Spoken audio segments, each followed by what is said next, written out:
Olá pessoal, é verdade que a Marinha Brasileira atualmente anda um pouco jogada às traças, devido aos poucos investimentos que o governo federal veio fazendo nela nos últimos 40 anos. Entretanto, vale ressaltar que a Marinha está desenvolvendo atualmente alguns bons projetos, como por exemplo, o projeto ProSub e a compra do novo porta-helicópteros brasileiro.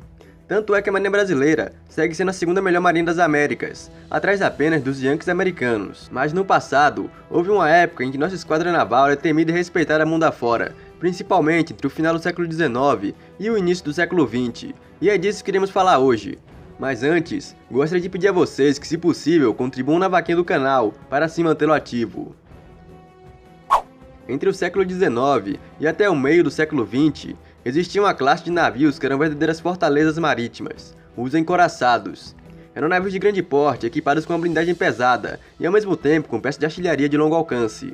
Eram símbolos do poderio naval das nações. Nessa época, o Brasil tinha uma verdadeira esquadra, com vários encouraçados. Um dos mais destacados era o encouraçado Riachuelo, uma embarcação gigantesca, construída entre os anos 1881 e 1883, a mando do ministro da Marinha, José Rodrigues de Lima Duarte.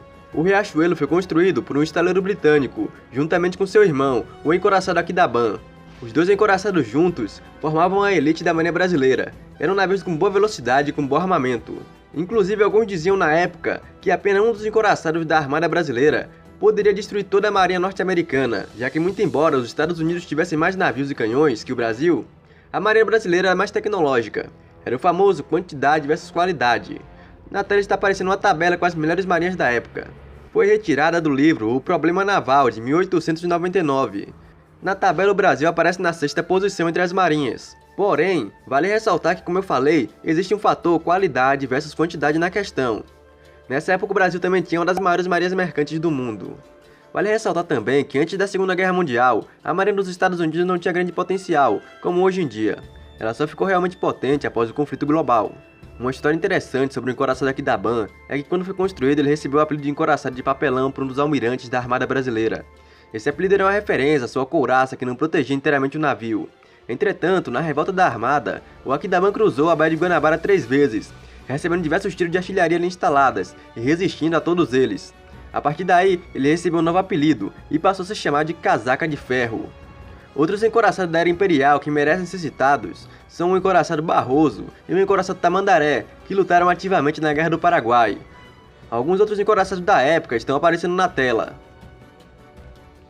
Já na Era Republicana, tínhamos o encouraçado Minas Gerais e o encouraçado São Paulo, que ficaram em atividade entre a Primeira e a Segunda Guerra Mundial. Eram dois navios bem equipados de respeito para a Armada Brasileira.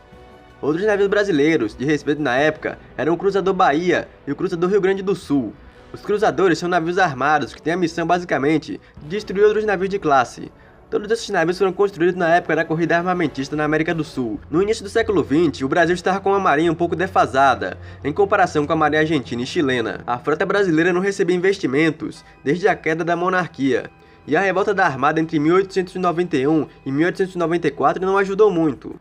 Foi aí que o governo brasileiro criou um plano para resolver esse problema, com a construção de novos encouraçados, junto com alguns cruzadores. Isso assustou os chilenos e os argentinos.